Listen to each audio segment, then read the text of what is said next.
Oke, siang hari ini sudah ada dua teman saya, rekan-rekan sekalian. Ada Mbak Resti Hardarini sama Mbak Yusi Anissa Dewi. Siang ini seperti konsep yang kemarin, kita mau ngobrol santai aja di sela-sela waktu kerja kita siang. Bahasnya apa aja, yang ringan boleh, mau curhat boleh, mau ngobrol boleh, apa aja lah, yang penting bermanfaat gitu. Minta duit boleh? Boleh. Duit ada tapi nggak banyak. Nanti kalau sudah banyak boleh, kalau kita mau lanjut ke yang lebih jenjang lebih jauh. Gitu ya. Saya kenalin dulu, ini buat nanti yang nonton yang belum kenal, Bu Resti ini salah satu kepala seksi kita di tempat kerja sama-sama.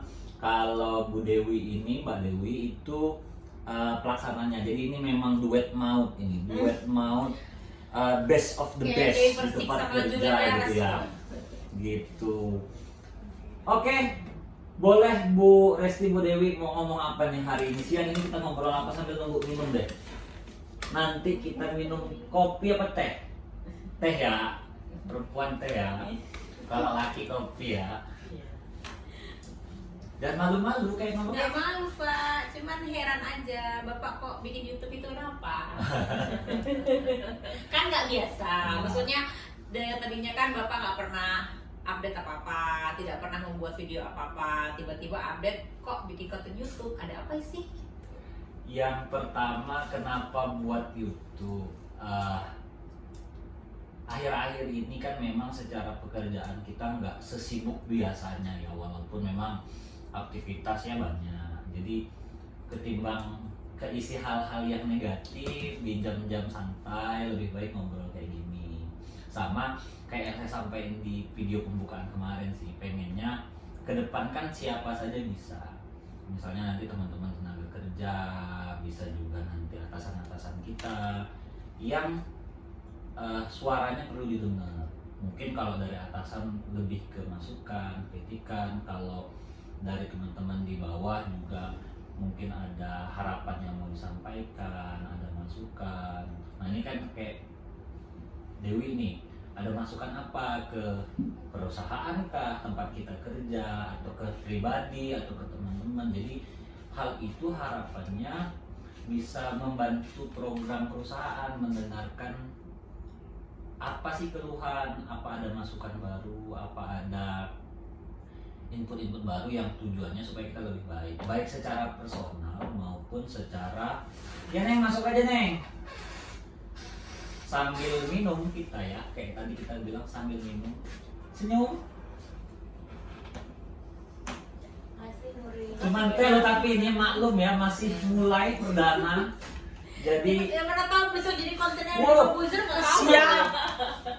Lo rezeki itu nggak ada yang tahu. Iya, makanya kemarin sih ngobrol sama teman-teman, ngapain ya kita yang positif, bisa kan pernah dengar juga toh ada program perusahaan itu yang listen to employee. Nah sebenarnya konsepnya awalnya dari situ, jadi pengen ngedengerin sih apa aja yang kira-kira bisa jadi masukan untuk pribadi ataupun untuk pekerjaan, kurang lebih kayak gitu sih sebenarnya. Nah, konsepnya seperti itu, walaupun ya semuanya masih apa adanya ya, sederhana, masih dari orang-orang terdekat. Cuman ke depan mungkin saya juga punya harapan ini bisa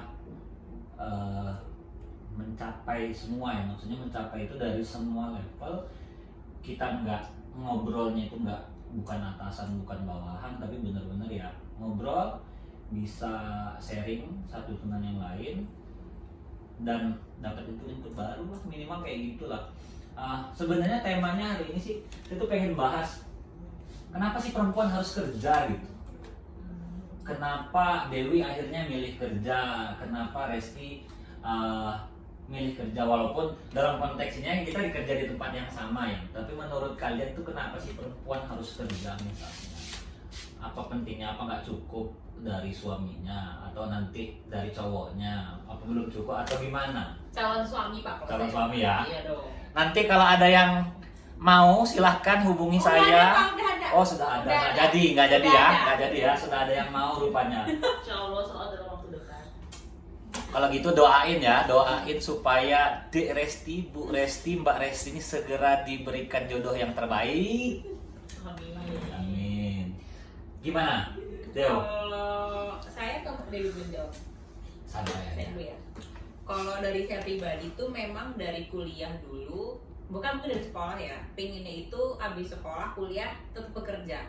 Meskipun nantinya kita akan menikah, kalau jadi ibu rumah tangga sekalipun minimal punya pengalaman bekerja. Karena satu mungkin pengen merasakan gimana sih nyari uang sendiri tuh rasanya kayak mana. Terus yang kedua tuh kan pengen ya ngasih kayak kita bukan balas budi sih, istilahnya kita pengen bagian keluarga loh dengan uang kita sendiri gitu. Karena kan sebagai kayak kita rasa terima kasih lah ke orang tua udah disekolahin, udah dikuliahin, masa kita tahu-tahu nikah gitu doang. Ya meskipun nikah juga rezeki ya, tapi saya pribadi pengennya bekerja dulu lalu menikah gitu. Dan hidup mandiri. Terbaik. Ini yang jadi suaminya ada siap-siap, nggak harus beli nafkah banyak-banyak. Ya Nah, enggak ya. dong. Kan katanya uang istri, uang suami, uang istri. Wanita. Dewi gimana ya? Lebih karena ngeliat orang tua sih. Hmm. Lebih ibu itu kan bekerja Hmm. dan ketika menikah ibu udah pesen Hmm. jangan sampai perempuan tuh nggak punya kerjaan. Hmm. Karena ketika menikah kita nggak tahu apa yang terjadi nanti. Oke. Jadi untuk menghindari bahwa kita tergantung dengan suami itu kerja, karena kita nggak tahu nih dalam waktu dekat suami kita bakal seperti apa, perekonomian suami kita pun bakal seperti apa. Jadi ya buat antisipasi seperti itu dan lebih baik kerja aja. Dan emang bukan tipikal yang Peminta gitu Iya, ya. peminta. Jadi harus bisa mandiri Iya, gitu. bisa mandiri. Kalau bisa tuh kita tetap bisa memberikan nafkah walaupun kita bukan tulang punggung ya, saya kita kan tulang rusuk. Waduh. Tulang punggung tuh suaminya. Tulang rusuk yang hilang, tolong segera dicari yang ini. Yang punya tulang rusuk, tolong dicari. Jadi lebih ke biar mandiri juga ya, tidak terlalu Betul. bergantung sama suami, sama mungkin saya kira gini sih, kalau pandangan saya pribadi kenapa perempuan itu perlu kerja,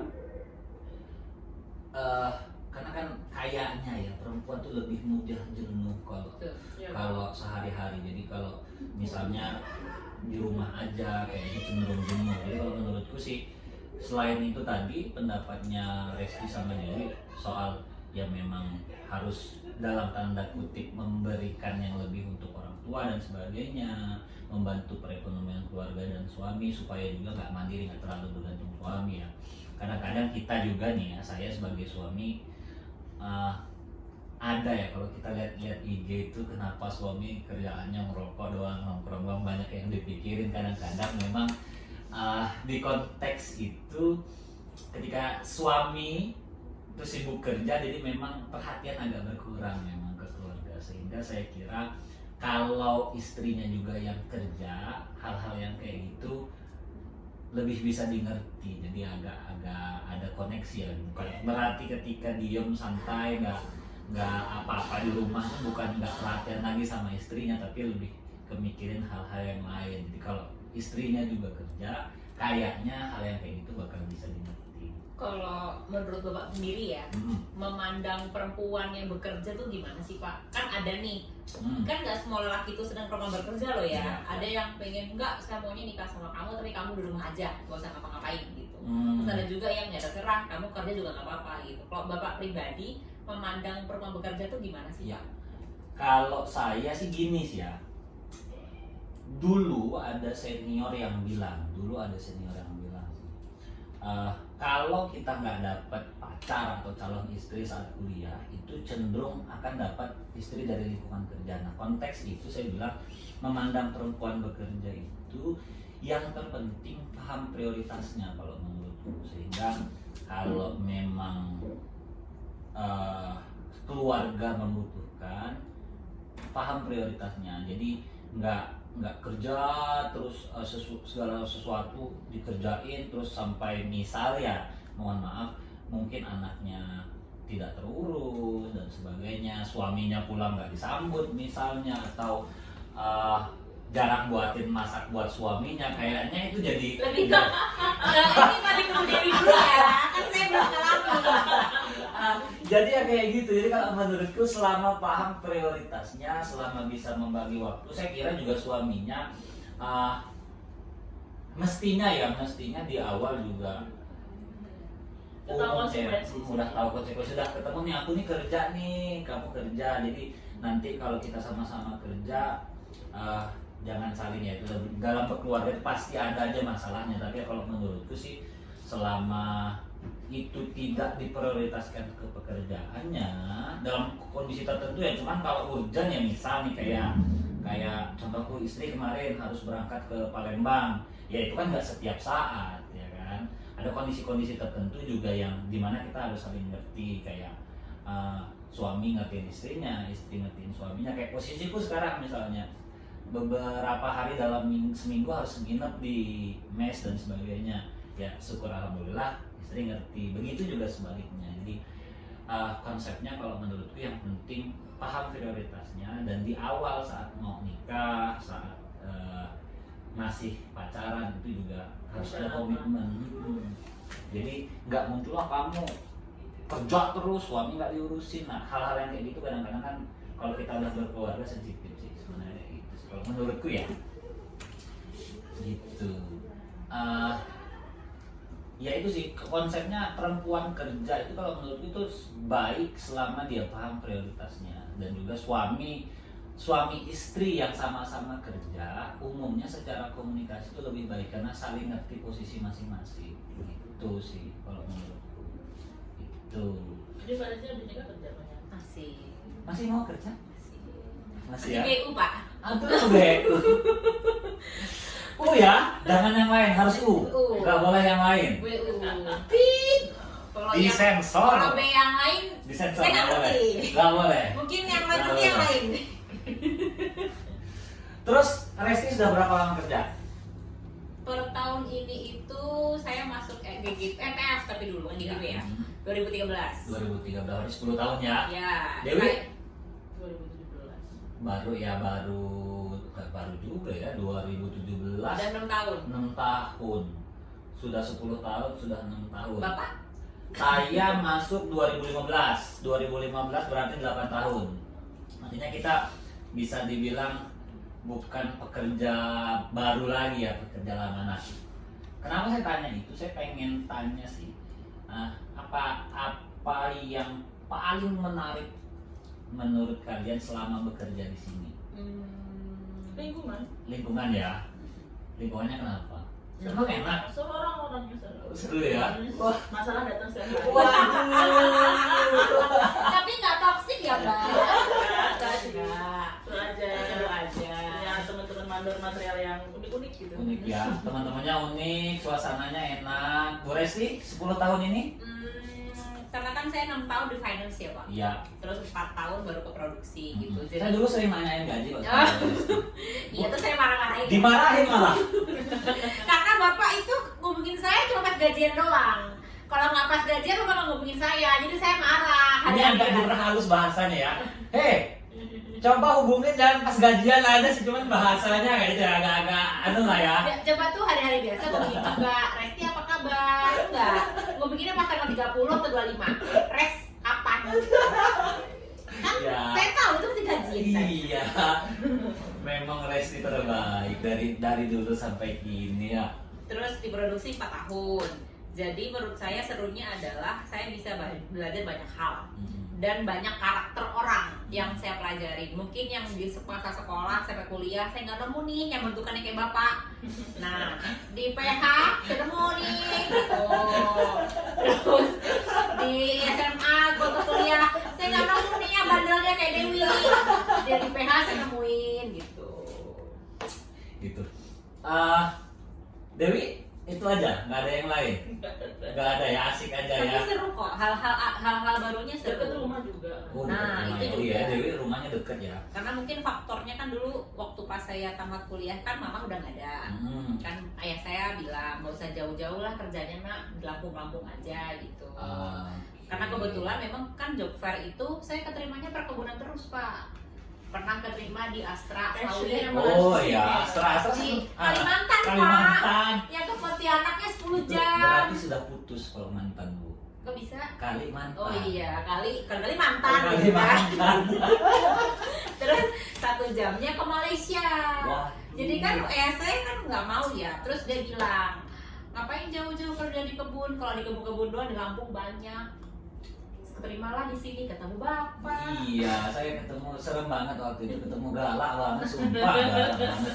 Tapi kok digodain terus ya dulu ya? Ini godainnya maklum ya, bujang ya kan ya. Yang sekarang loh kayaknya Berhubung kayaknya nggak perlu dibahas di sini. Oh, Berhubung gitu. nggak berhubung jangan dibahas lah ya, itu kayaknya sensitif sekali. Jadi kita nggak perlu bahas di sini. Anggun. Halo. Terus satu lagi, kalau tadi yang enak 10 tahun, 6 tahun, kita nggak berbicara di mana ya perusahaan atau dalam, tapi dalam konteks bekerja. Apa sih menurut kalian beban terbesar dalam kita bekerja di luar konteks perusahaan ya, kita dimanapun itu nantinya atau untuk siapapun, menurut kalian hal terberat dalam bekerja sebagai wanita itu apa? Meninggalkan anak. Kalau Mbak Dewi kan udah keluarga. Iya, anak ya. Atau anak gede gitu kan, atau udah kayak kita kehilangan waktu di sama dia gitu kan. Jadi ya itu sih hal paling berat sih. Keluarga ya, anak ya terutama ya. Kalau Resti apa? Jujur, saya kan SMP di Jogja ya Pak. SMP di Jogja, SMA di Jogja, kuliah di Bandung. Jadi pindah pertama kali ke sini itu tantangannya adalah lingkungan baru. Dulunya kan saya di kota. Oh iya. Maunya ngomong ya, maksudnya kan dulu kemana-mana deket. Dengan semua fasilitasnya kota ya. Terus pindah ke sini tuh kan adaptasinya lumayan panjang. Kayak harus menerima ke mall 2 jam dulu. Sinyal agak susah. Sinyal susah dulu di Alfa belum ada tower Telkomsel Aduh, Pak. iya, betul. Jadi di Alfa itu bisanya pakai wifi itu apa Smart smart friend, nah Android, Iya, Android nah ya. ya, Merek itu. nah ya, belum di endorse ya Ya Bun. belum nggak apa-apa, belum terkenal juga. Jadi dulu saya adaptasinya ada lebih ke kayak teman-teman baru, lingkungan baru, dan suasana baru yang kota ke desa, yang sinyal lancar jadi nggak ada sinyal. Jadi lebih ke situ sih. Karena kan kalau keluarga dari jauh ke deket, saya malah senang kalau di sini kalau masalah keluarga kan. Cuma masalah lingkungan, teman dan lain itu saya adaptasinya agak lama. Karena pasti akan susah kan. Iya, memang iya sih, saya juga dikit ngerasainnya walaupun kalau saya tuh agak beda, Bu. Jadi kalau dulu kan saya dari kampung ke kota terus balik ke kampung. Itu juga adaptasinya agak susah ya. Kita dari kampung tuh, saya dulu dari kampung terus kuliah di Bandar Lampung yang nggak kota-kota banget sebenarnya, tapi memang ketika kerja di kebun itu tantangannya memang kita harus adaptasi ya. Dari ya nonton aja susah banget ya. Kalau dulu di kampus kita mungkin sebulan sekali nonton. Mbak Dewi semenjak pulang ke sini jarang nonton. Jarang nonton. Pernah ke bioskop Ibu? Kapan terakhir ke bioskop? Belum nikah ya. Sekarang anak udah berapa tahun? Saya nikah berapa lama ya nggak nonton ya, terakhir nonton film apa ya, sama anak tapi pakai itu tuh yang untuk nutup kuping supaya nggak itu bangun anaknya. Oke. Kalau gitu yang sebelum saya tutup terakhir saya pengen kan bisa saya bilang gini lah, Dewi Resti itu wanita pekerja. Saya mau teman-teman sampaikan ke audiens nanti, ke teman-teman, entah itu mungkin yang baru mau kerja atau sudah kerja, sarannya apa ke mereka, pandangannya seperti apa buat mereka, mungkin terutama untuk adik-adik ya yang akan mau kerja atau teman-teman yang sudah kerja sekarang, supaya semangat dalam bekerja seperti apa. Silakan sampaikan. Buat yang lagi dan mau bekerja, buat para wanita hebat di luar sana, ketika kalian sudah memutuskan nih mau bekerja, kalian hebat. Karena gak mudah ketika kita bagi waktu buat bekerja dan berkeluarga, itu bukan sesuatu hal yang bisa berjalan seiringan sih. Jadi harus paham konsekuensi nantinya. Nggak ada, Bas. Bu Resti? Singkat ya Pak, jangan sia-siakan masa mudamu karena dunia itu nggak cinta-cinta doang, butuh duit. Waduh, tolong yang punya tulang rusuk segera diamankan ini tulang rusuknya, tolong ya. Tapi bener kan? Benar. Karena kalau kita nggak bener masa depan, masa kita dikejar masa lalu?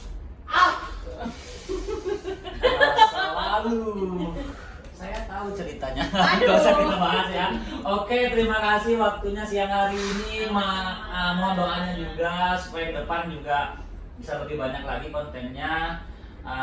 Terima kasih sekali lagi sudah mau ngobrol siang hari ini. Walaupun sehari-hari kita ngobrol sebenarnya ya, bedanya yang ini direkam gitu aja.